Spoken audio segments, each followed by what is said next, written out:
DTV ល្អជាង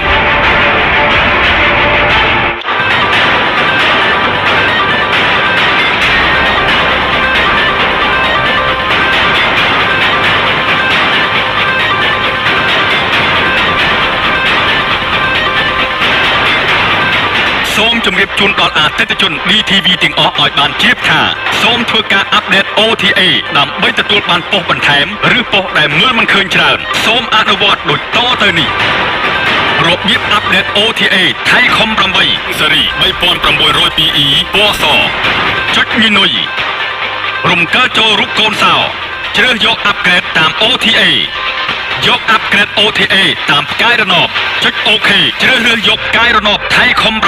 ហ្វ្រេកង់11480 H 30000